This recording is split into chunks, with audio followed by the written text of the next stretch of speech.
அன்பு நேயர்களுக்கு வணக்கம். பொதுவாக ஒவ்வொரு கிராமத்திலும், இந்தியா முழுக்க ஒவ்வொரு கிராமத்திலும் ஒரு கோவில் இருக்கும்.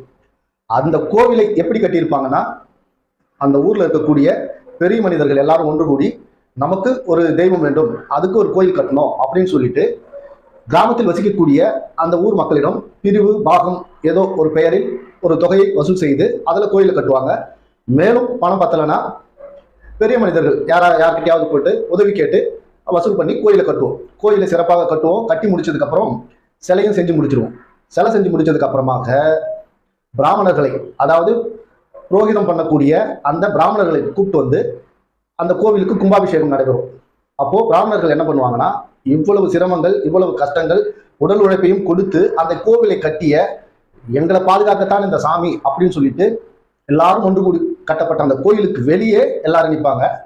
எதையுமே செய்யாமல் பிராமணர் என்ன பண்ணுவார்னா, அந்த சிலையை உள்ள கொண்டு போய் அந்த கருவறையில் வைத்து விட்டு அந்த சாமிக்கு சக்தி கொடுக்குறேன், பவர் கொடுக்குறேன், சாமிக்கே சக்தி கொடுக்குறவரு பிராமணர். அவர் செய்ய வேண்டியதெல்லாம் செஞ்சுட்டு வாங்க வேண்டியதெல்லாம் வாங்கிட்டு இடம் அப்பவே பிரிச்சிருவாங்க. அதாவது கோவில் கருவறை பிராமணருடையது, கோவில் கருவறைக்கு வெளியே தான் கோயிலை கட்டின நம்மளே நிற்கணும். இதுதான் சுமார் 2000 ஆண்டு காலமாக இன்றைக்கு வரைக்கும் நடந்து கொண்டிருக்கிற ஒரு செயல். ஆனா இங்க அப்படியே தலைகீழ மாறி இருக்கு. என்னன்னு கேக்குறீங்களா? ராமர் கோவில் விவகாரம். இஸ்லாமிய சகோதரர்களுக்கு சொந்தமான பாபர் மசூதியில் ராமர் பிறந்தார், இங்கதான் ராமர் பிறந்தார் அப்படின்னு சொல்லிட்டு ஒரு புதிய விஷயத்தை, விஷமத்தனமான விஷயத்தை கிளப்பி அதற்கு வித்திட்டது RSS, பிராமணர்களுடைய அமைப்பு.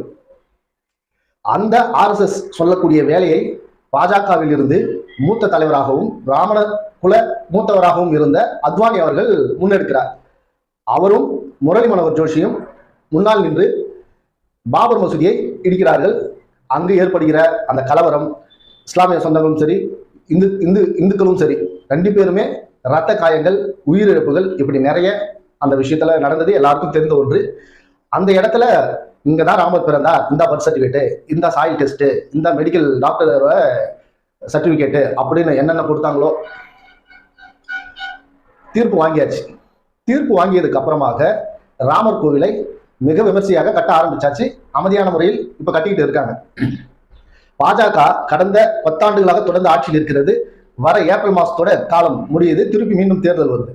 பாஜக எந்த கடவுளை, எந்த ராமர் கோவிலை வைத்து இந்து முஸ்லிம் இன கலவரத்தை உண்டு பண்ணி இந்த ஆட்சி கட்டிலில் ஏறி அமர்ந்தார்களோ அதே விஷயத்தை மீண்டும் கையில் எடுக்கிறது. அதுக்கு காரணம் 10 வருஷமா பாஜக எதுவுமே செய்யல. இது எல்லாருக்குமே தெரிந்த விஷயம். இப்படி இருக்கும்போது அடுத்து வருகிற தேர்தலில் எப்படி ஜெயிப்பது? மோடி அவர்களும் அமித்ஷா அவர்களும் ஒரு பிளான் போடுறாங்க. இன்னும் 2 வருஷம் இருக்குது ராமர் கோவிலை கட்டி முடிப்பதற்கு. ஆனால் நமக்கு அந்த நேரம் எல்லாம் கிடையாது. தேர்தல் உடனே இன்னும் கிட்ட வந்துருச்சு. ஆக ராமர் கோவிலை கட்டி முடிப்பதற்குள் ராமர் சிலையை அங்கு வைத்து கும்பாபிஷேகம் நடத்தி இந்தியா முழுக்க ராமமயமாக மாற்றி ஒரு அலை அடித்தால் நாம் வெற்றி பெற்று விடலாம் என்கிற மோடி அமித்ஷா இந்த கூட்டு கணக்கில் ஆரம்பிக்கப்பட்டதுதான் அவசர அவசரமாக இந்த ராமர் கோவில் கும்பாபிஷேகம். எல்லாம் ரெடி ஆயிடுச்சு. மோடி என்ன பண்றாருன்னா, RSS கிட்ட, அதாவது RSSனா யார் என்றால் பிராமணர்களால் தலைமையேற்று நடத்தப்படுகிற, அதாவது கண்ணுக்கு தெரியாத ஒரு அமைப்பு. ஆனால் பிராமணர்களுடைய ஆட்சி தான் அங்கு நடக்குது. அவங்க என்ன சொல்றாங்களோ அதை தான் பாஜகவில் இருக்கக்கூடிய யாரா இருந்தாலும் செய்ய வேண்டும். செய்யவில்லை என்றால் அவ்வளவுதான், அவங்க கதை முடிஞ்சது. அப்புறம் அவங்க யார் முடிவு பண்றாங்களோ அவங்க தான் அந்த இடத்துக்கு, தலைமை இடத்துக்கு வருவாங்க பாஜகவில். இந்த சூழ்நிலையில் RSSையும் சமாளிக்க வேண்டும். அப்போ மோடி அமித்ஷா என்ன சொல்றாங்கன்னா, தேர்தல் வருது, 2024 தேர்தல் வருகிறது. எனவே இந்த ராமர் கோயிலை நம்ம கும்பாபிஷேகம் பண்ணி இதன் மூலம் நம்ம அடுத்த தேர்தலை வெற்றி பெறுவதற்கு இது ரொம்ப ஏதுவாக இருக்கும். அப்படின்னா நான் ராமர் சிலையை கொண்டு போய் அந்த கருவறையில் வைக்கிறேன் அப்படின்னு சொல்லிட்டு ஒரு ஒப்புதலும் வாங்குறாங்க. ஒப்புதலை வாங்கிட்டு அயோத்தியில் இருக்கக்கூடிய அந்த இந்து மகாசபை அவர்கள் மூலமாகவே அத்வானி அவர்கள் இங்கு வர வேண்டாம். யார்? மோடி அவர்கள் சொன்னதின் பேரில் இவங்க என்ன சொல்றாங்கன்னா, இந்து மகாசபை அத்வானி அவர்கள் உடல்நலம் கருத்தில் கொண்டு நீங்கள் இந்த கும்பாபிஷேகத்துக்கு வர வேண்டாம் அப்படின்னு பிராமணர்கள் வாயாலேயே பிராமணரை வர வேண்டாம் அப்படின்னு சொல்லிட்டு மோடி அவர்கள் சொல்லியது போல இவங்க சொல்லிட்டாங்க. இப்போ நான் முதல்ல ஒரு விஷயம் சொல்லியிருப்பேன், கஷ்டப்பட்டு கட்டினது நம்ம, ஆனால் கோவிலுக்குள் நின்று கடவுளை தொட்டு வணங்குகிற அந்த அதிகாரம், உரிமை அந்த பிராமணருக்கு தான். எல்லாமே செலவு பண்ணி கஷ்டப்பட்ட நம்ம வெளியே தான் நிற்கணும். இது 2000 ஆண்டு காலமாக கடவுளின் பெயரால் இந்த பிராமணர்கள் செய்து வருகிற ஒரு அயோக்கியத்தனம். இந்த செயலைத்தான் பிரதமர் மோடி அவர்கள், அவர் தெரிஞ்சு செய்யறாரா தெரியாம செய்யறாரா நமக்கு தெரியாது. ஆனால் பிராமணர்களுடைய உனக்கு நான் ஒன்றும் சளைச்சவன் கிடையாது அப்படின்றது போல பிராமணர்களே அங்க வரக்கூடாது அப்படின்ற ஒரு முடிவுல அவர் எடுத்த முடிவானும் நமக்கு தெரியாது. இப்போ அவர் உள்ள சிலையை வைக்க போறேன்னு சொல்லிட்டார். ஆனால் உடனடியாக ஆர்எஸ்எஸ்க்கு அந்த பிராமண கும்பலுக்கு கொஞ்சம் கொஞ்சமா புரிய ஆரம்பிச்சிருச்சு. என்னடா அது 2000 வருஷமா கடவுள் பேரை சொல்லி நம்ம என்னென்னமோ இவங்களை பயமுறுத்தி சாதி ரீதியாக வர்ண ரீதியாக நம்ம பிரிச்சு வச்சு நம்ம தான் இவங்களுக்கு மேல அப்படின்னு நம்ம நினைச்சிட்டு இருக்கும் போது மோடி அந்த கர்ப்பகிரகத்துக்குள் போய் ராம சிலையை வைத்து கும்பாபிஷேகம் நடந்து விட்டால் அப்புறம் எல்லாரும் எல்லா கோயிலையும் உள்ள போலாம் அப்படின்ற ஒரு முடிவுக்கு வந்துடும். இவ்வளவு நாளாக நாம் கட்டி காத்து வந்த இந்த மாயை உடைந்துவிடும். இது நமக்கு ரொம்ப பெரிய பிரச்சனை. ஆட்சிக்கே வரலாம்னு பரவாயில்ல, நம்ம இதுக்கு அனுமதிக்கவே கூடாது அப்படின்னு முழிச்சுக்கிட்டாங்க. அதனுடைய வெளிப்பாடு தான் பூரி சங்கராச்சாரியா அவர் சொல்றாரு. அதாவது ராமர் சத்திரியர். சத்திரியரை ஒரு சத்திரியன் எடுத்து போய் உள்ள வச்சா கூட பரவாயில்ல, ஒரு சூத்திரன் கையால் ராமன் சிலையை கர்ப்பகிரகத்துக்குள் வைத்தால் நாடு அழிவை தேடி போகும், நாடு சுபிட்சமாக இருக்காது அப்படின்னு சொல்லிட்டு இவர் எடுத்து போய் உள்ள வைப்பாரு. நாங்க என்ன அதை பார்த்து கை தட்டிட்டு இருக்கணுமா அப்படின்னு காட்டமாக சங்கராச்சாரியார் அவர்கள் ரொம்ப பொங்கிட்டால். இப்போ நாங்க கேட்கறதுனா இப்ப 10 வருஷமா என்ன அப்படியே அள்ளி கொட்டுதா? ஒண்ணும் இல்லை. அடுத்து வருவோம் அந்த விஷயத்துக்கு. இப்போ சங்கராச்சாரியார் கூவதுக்கு முன்னாடியே சுப்பிரமணிய சுவாமி கூவியிருந்தார். என்னன்னா ராமர் பதிபத்தினி விரதர், ஒரே மனைவி. அந்த ஒரு ராமர் சிலையை கட்டிய மனைவியை வைத்து வாழாதவர் நம்முடைய பிரதமர் மோடி அவர்கள். அவர் எப்படி அந்த சிலையை வைக்கலாம் அப்படின்னு சொல்லிட்டு குத்தலா இவன் ஒரு கூவல். இப்படி மூளைக்கு மூளை அவளோட சத்தம் அதிகமாகி கொண்டே இருக்கிறது. இதை எப்படியாச்சும் தடுக்கணும் அப்படின்னு நடுவில் ஒரு பிளான் பண்ணானுங்க. 2 இஸ்லாமியர்கள் ராமர் கோவிலுக்கு குண்டு வைக்க போவதாக ஒரு மெயில அனுப்புறாங்க மகாராஷ்டிராவுடைய எஸ்பிக்கு. அப்போ அவங்க வாங்கி அதை மேலோட்டமாக பார்த்திருந்தால் ஒரு கலவரமே வெடித்திருக்கும். ஆனால் அங்க அவங்க உஷாரா என்ன பண்றாங்கன்னா, என்ன இது இந்த மெயில் என்ன அப்படின்னு கொஞ்சம் நோண்டி நுங்கெடுத்து உள்ள போய் பார்த்தா அந்த 2 பேரும் இஸ்லாமியர்கள் கிடையாது. இஸ்லாமியர்கள் பெயரில் RSS சங்கிகள். இந்த கும்பாபிஷேகம் நடக்கக்கூடாது அப்படின்ற ஒரு எண்ணத்தில் RSS ஆல் செயல்படுத்தப்பட்ட இந்த ஒரு திட்டத்தை நல்ல வேளையாக மகாராஷ்டிரா காவல் முறியடித்திருக்கிறது. இந்த RSS கும்பல் தனக்கு வேண்டும், என்ன வேணும், அவங்களுக்கு ஆட்சி அதிகாரம், இதெல்லாம் 2ஆம் பட்சம் தான்.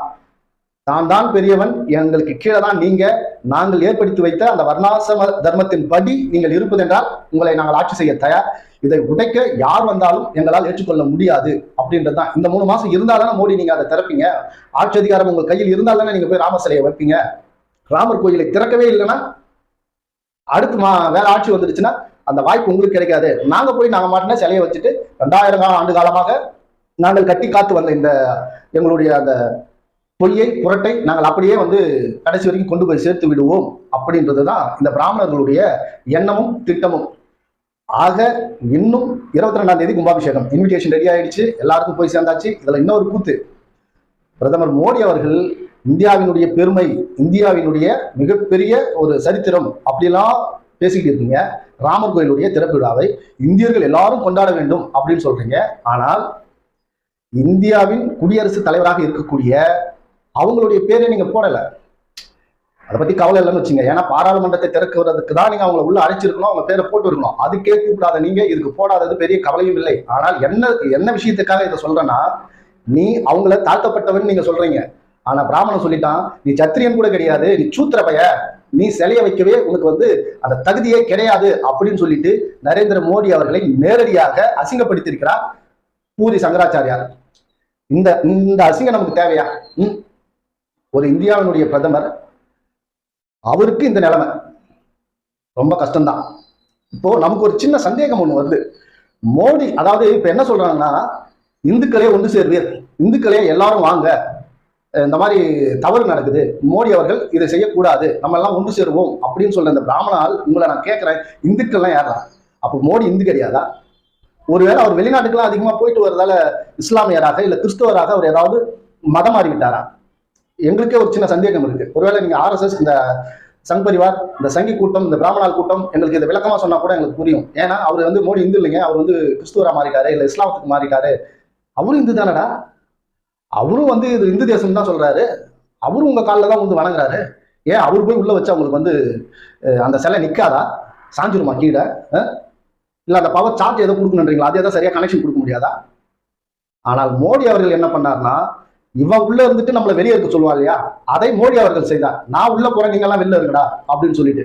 ஆனால் இந்த ராமர் கோயில் விவகாரம் என்பதே மனசுக்கு ஒப்பாத ஒரு விஷயம் தான். காரணம், கோயில் கட்டுங்க, அதை வேற எங்கேயாவது கட்டியிருந்தீங்கன்னா பிரச்சனை இல்லை. ஆனால் நம்முடைய தொப்புள் கொடி உறவுகளான, நம்மளுடைய மாமா மச்சானான, அண்ணன் தம்பிகளான இஸ்லாமிய சகோதரர்கள் அவர்கள் வழிபட்டு வந்த அவர்களுடைய வழிபாட்டு தலத்தை இடித்து விட்டு அங்கதான் நான் கட்டுவேன்னு ஒரு ஒரு கொள்கையா நீங்க போய் நின்று இந்த வேலையை செய்றீங்க இல்லையா, அதுவே நமக்கு ஏற்புடையது இல்லை. ஆனாலும் அங்க சிலையை வைக்கிறது, ஒரு சூத்திரன் வைக்கக்கூடாது அப்படின்னு சொல்லும் போதுதான் உங்களுடைய வன்மமும் உங்களுடைய அந்த எச்சத்தனமும் இந்த பிராமணர்களுடைய சூழ்ச்சியும் அது ஏற்றுக்கும். அது பிரதமர் மோடியை வந்து நீங்க சூத்திரன் சொன்னாலும் எங்களுக்கு கோபம் வரும். ஏன்னா நாங்கள் மோடிக்காகவும் சேர்த்துத்தான் தந்தை பெரியார் அவர்கள், புரட்சியாளர் அம்பேத்கர் அவர்கள், அயோத்திதாச பண்டிதர் அவர்கள் மொத்த பேரும் ஏதோ தனியா தாக்கப்பட்டவர்கள், ஒடுக்கப்பட்டவர்கள், தலித்துகள், ஆதி திராவிடர்கள் அப்படின்னு சொல்லிட்டு இதுக்காக அவங்க போராடல. ஒட்டுமொத்தமாக ஒடுக்கப்பட்டவர்கள். நீங்க சொல்றான் பாத்தீங்களா, தேவைன்னா சத்திரியனை கையில் எடுத்துப்பான், தேவைன்னா சத்திரியனை கீழே போடுவான், தேவைன்னா சூத்திரனை கையை எடுத்துப்பான், தேவையில்லைன்னா அவனையும் கீழே போடுவான். அந்த மாதிரிதான் பிரதமர் மோடி அவர்கள் சத்திரியனுக்கும் கீழானவர் அப்படின்னு சொல்லும் போதே உன்னுடைய கேவலமான புத்தி, உன்னுடைய கேவலமான அந்த மூளை சிந்தனை அது ரொம்ப. ஆனா இந்த நேரத்துக்கு இந்த சம்பவம் தேவைதான். காரணம், இவங்களுடைய அந்த முகமூடி கொஞ்சம் கொஞ்சமா கிழியறதுக்கு பதிலாக மொத்தமா கிழிஞ்சு வெளியே வந்திருக்கு. இதை தமிழ்நாட்டுக்கு எப்பவும் தெரியும். வட மாநிலத்தில் இருக்கக்கூடிய அவர்கள் அந்த நாட்டு மூளையை கொண்ட அந்த சங்கிகள் புரிந்து கொள்வார்கள். புரிந்து கொள்ள இது ஒரு வாய்ப்பாக இருக்கும் அப்படின்றது நம்மளுடைய நம்பிக்கை. ஆனாலும் பிரதமர் மோடி அவர்களை சூத்திரன் என்று சொன்னது வன்மையாக கண்டிக்கக்கூடியது. எங்களுக்கு மோடியின் மேல் தனிப்பட்ட முறையில் எந்த பகையும் எதிர்ப்பும் எதுவுமே கிடையாது. அவர்கள் கொண்டிருக்கிற ஒரு கொள்கையில் தான் எங்களுடைய எதிர்ப்பும் எங்களுடைய அந்த கண்டனங்களும். ஆனால் நீ மோடியையே சூத்திரன்னு சொன்னா நாங்கள் நிச்சயமாக மோடியை ஆதரிப்போம் அப்படின்றத நம்முடைய நிலைப்பாடு கூட. இங்க யாருமே சூத்திரனும் கிடையாது, யாருமே சத்திரனும் கிடையாது, யாரும் பிராமணனும் கிடையாது. ஒட்டுமொத்தமாக நாம் அனைவரும் மனிதர்கள் அப்படின்ற ஒரு நிலைப்பாட்டுக்குள் வாழ்ந்தால் வளரலாம், நாடும் வளரும், நாமும் வளருவோம், மனித நேயமும் வளரும் என்று கூறிக்கொண்டு உங்களிடமிருந்து விடைபெறுகிறேன். நம்ம சேனல் கண்ணை நம்பாதே not7 பிடிச்சிருந்தா தொடர்ந்து ஆதரவு கொடுங்கள். லைக் பண்ணுங்க, ஷேர் பண்ணுங்க, சப்ஸ்கிரைப் பண்ணுங்க, மறக்காம பெல் பட்டனை கிளிக் பண்ணுங்க.